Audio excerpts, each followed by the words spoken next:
ടീച്ചറിന്റെ കുഞ്ഞുമക്കളെ എങ്ങനെ വിളിയേക്ക? ടീച്ചറിന്റെ കുഞ്ഞുമക്കളെ എങ്ങനെ വിളിയേക്കണ? എങ്ങനെ തിരിച്ച് മറുപടി എങ്ങനെ പറയാ? എന്തോ ട്ടാ അങ്ങനെയാണ് പറയാ. നമസ്കാരം പറയുമ്പോ നമസ്കാരം തിരിച്ച് പറയണം. ടീച്ചറിന്റെ കുഞ്ഞുമക്കളെ എന്ന് വിളിക്കുമ്പോ എങ്ങനെ പറയാ? എന്തോ അങ്ങനെ വിളി കേൾക്കണം കേട്ടാ. ഓക്കെ, നമസ്കാരം. അപ്പം നമ്മൾ ഇന്നത്തെ ക്ലാസ്സിൽ വ്യഞ്ജനാക്ഷരങ്ങൾ ടീച്ചർ പറഞ്ഞു. നമ്മൾ അതിൻ്റെ ഇടയ്ക്ക് ചിഹ്നങ്ങൾ പഠിച്ചു. അപ്പോൾ വീണ്ടും നമ്മൾ വ്യഞ്ജനാക്ഷരങ്ങൾ തന്നെ പഠിക്കാൻ പോവുകയാണ് ഇനി കുറച്ച് ക്ലാസ്സുകൾ. ഓക്കെ, നമുക്ക് വ്യഞ്ജനാക്ഷരങ്ങൾ തുടങ്ങാം. ഓക്കെ അല്ലേ?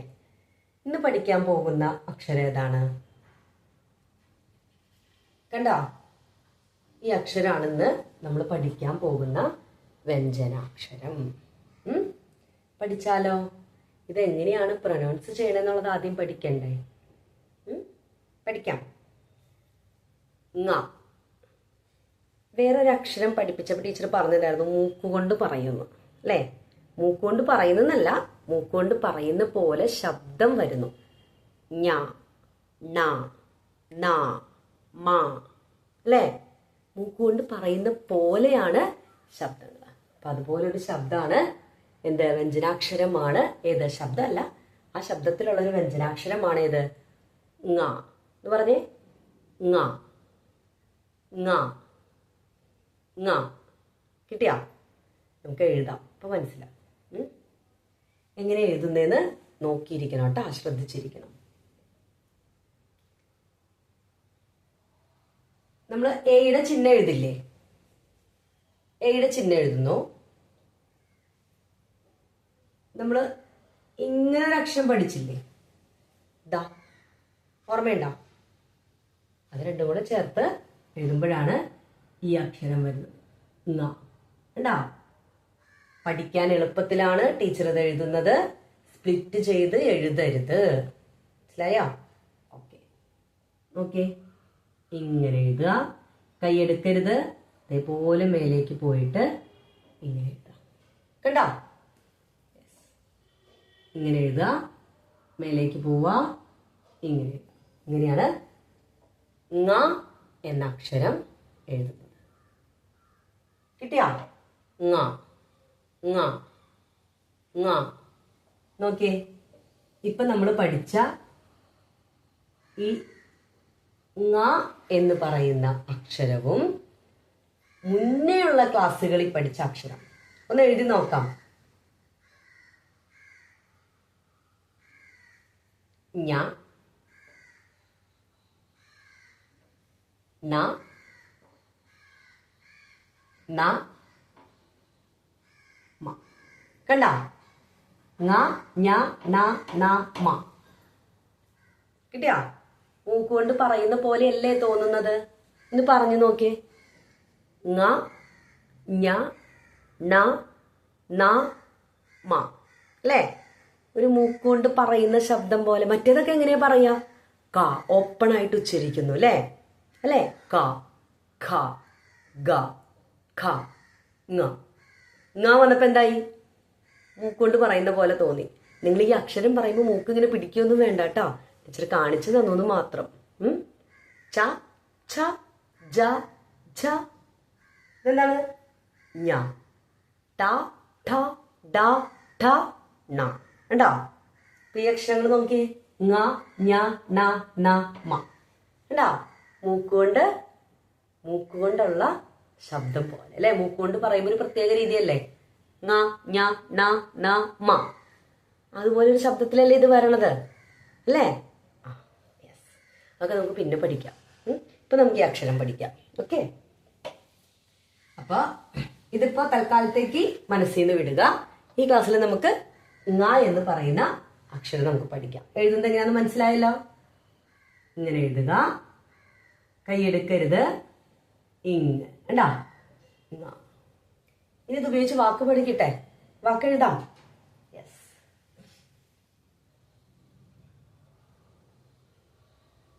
ഈ അക്ഷരം പഠിച്ചതാണോ? ടീച്ചർ കുറച്ച് നീക്കി എഴുതാം കേട്ടോ. നല്ലോണം എഴുതാൻ സ്ഥലം കിട്ടുള്ളൂ. നോക്കേ, ഈ അക്ഷരം നമ്മൾ പഠിച്ചതല്ലേ? ഏതാണിത്? സ അല്ലേ? സ.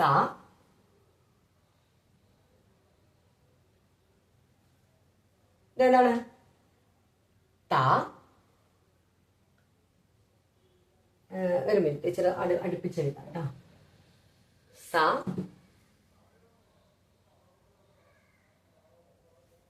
ത,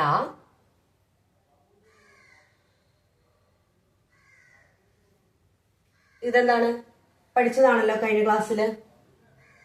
ചിഹ്നം ത് പ്ലസ് യ. അപ്പൊ എന്താ?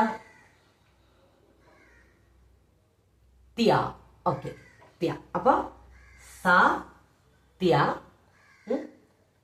സ തിയ. ഇതെന്താണ്? വാ. സോറി, വാ, വാ, വാ. അത് മാത്രമാണ് വാ. ഇതിവിടെ എഴുതുമ്പോഴാണ് വാ. ഓക്കെ, വാ. അടുത്തത് നമ്മളിപ്പോ പഠിച്ച അക്ഷരം ങ.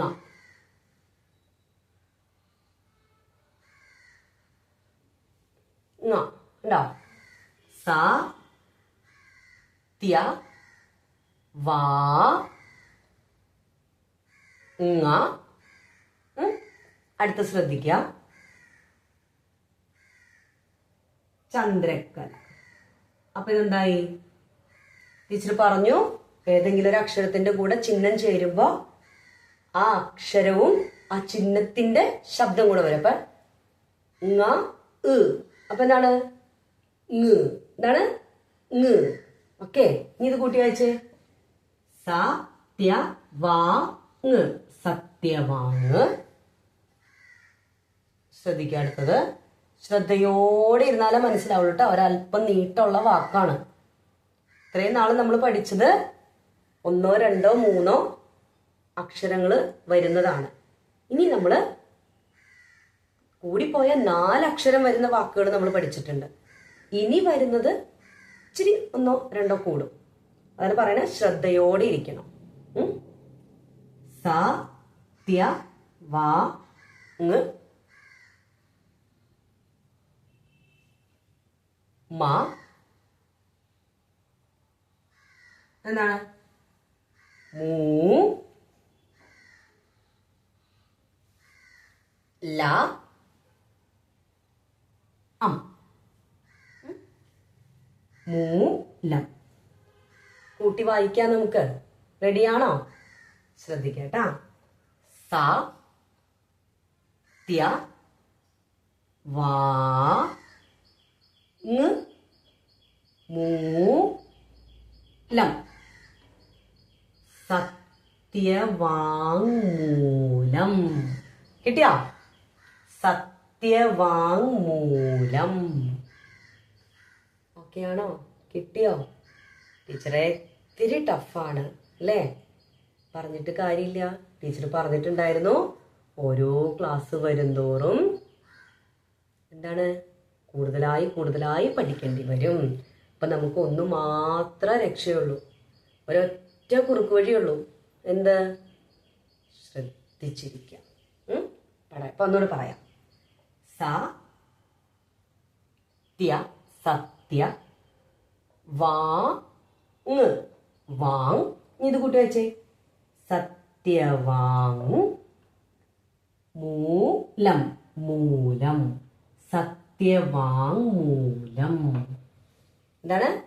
സത്യവാങ് മൂലം എന്ന് പറഞ്ഞേ. സത്യവാങ് മൂലം. സത്യവാങ് മൂലം. എന്താണ് ആ വാക്കിന്റെ അർത്ഥം?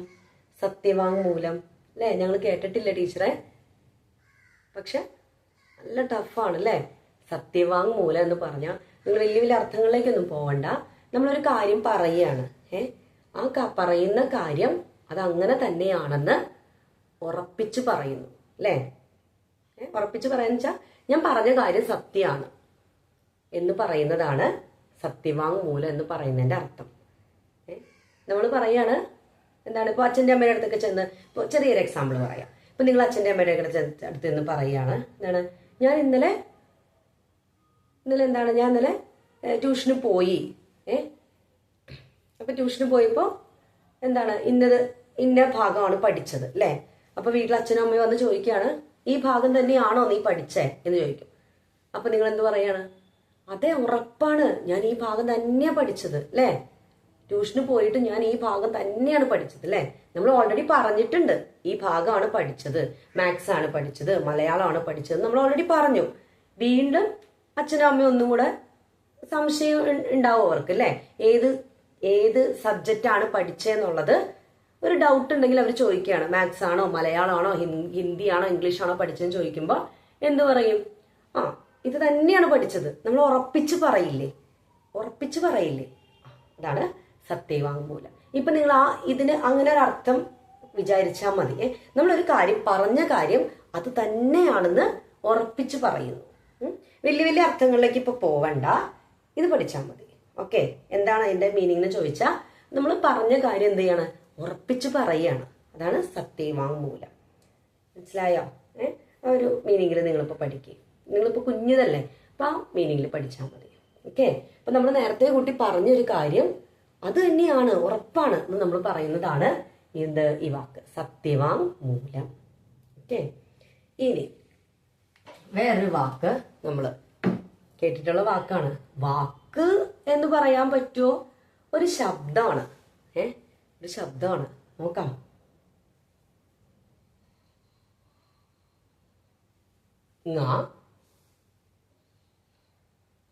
ഇതെന്ത് വരും? ങ്യ അല്ലേ. ങ്യ.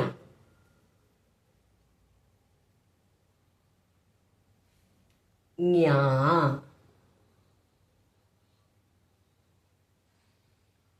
എന്താണ്? വൂ അല്ലേ. ങ്യാവൂ. എന്താണ്?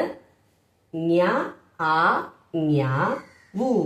ങ്യാവൂ അല്ലേ. ങ്യാവൂ ഒരു ശബ്ദം പോലെയാണ് അല്ലേ. പൂച്ചകാരൻ ശബ്ദം നമ്മൾ മ്യാവൂ ങ്യാവൂ എന്നൊക്കെ പറയും അല്ലേ. അപ്പൊ ആ ശബ്ദമാണ്. അതിങ്ങനെയാണ് എഴുതുന്നത്, ങ്യാവൂ. ഓക്കെ, കിട്ടിയോ? യെസ്. അപ്പൊ നമ്മള് ഈ അക്ഷരം ഉപയോഗിച്ച് 2 വാക്കുകൾ നമ്മൾ ഇന്നത്തെ ക്ലാസ്സിൽ പഠിച്ചു. അപ്പൊ മറക്കരുത്, ഈ അക്ഷരം വരുമ്പോൾ എങ്ങനെയാണ് വായിക്കുന്നത് എന്നുള്ളത് മറക്കാതെ കണ്ടിന്യൂസ് ആയിട്ട് സ്റ്റോറി ബുക്സ് ഒക്കെ വായിക്കുക. അപ്പോൾ കിട്ടും. ഓക്കെ, അപ്പം നെക്സ്റ്റ് ക്ലാസ്സിൽ കാണാം. 15 മിനിറ്റ് മലയാളം പഠിക്കാൻ നിങ്ങളുടെ സ്കൂളിലെ കാര്യങ്ങളൊക്കെ പഠിക്കാനുണ്ടാവും. അതുകൂടാതെ എന്താണ്, വായിക്കാനും എഴുതാനും പഠിക്കാൻ വേണ്ടിയിട്ട് ഒരു 15 മിനിറ്റ് മാറ്റി വെക്കാം. വെറും 15 മിനിറ്റ്. 24 hours നമുക്ക് ഒരു 1 day കിട്ടുന്നുണ്ട്. അതിലൊരു വെറും 15 മിനിറ്റ് ആണ് എന്ത് ചെയ്യേണ്ടത്? മലയാളം വായിക്കാനും എഴുതാനുമായിട്ട് മാറ്റി വെക്കേണ്ടത്. ഒരു ദിവസം വായിക്കാൻ പഠിക്കുക, ഒരു ദിവസം എഴുതാൻ പഠിക്കുക. ഓക്കെ, അപ്പോൾ നന്ദി, ശുഭദിനം. നെക്സ്റ്റ് ക്ലാസ്സിൽ കാണാം.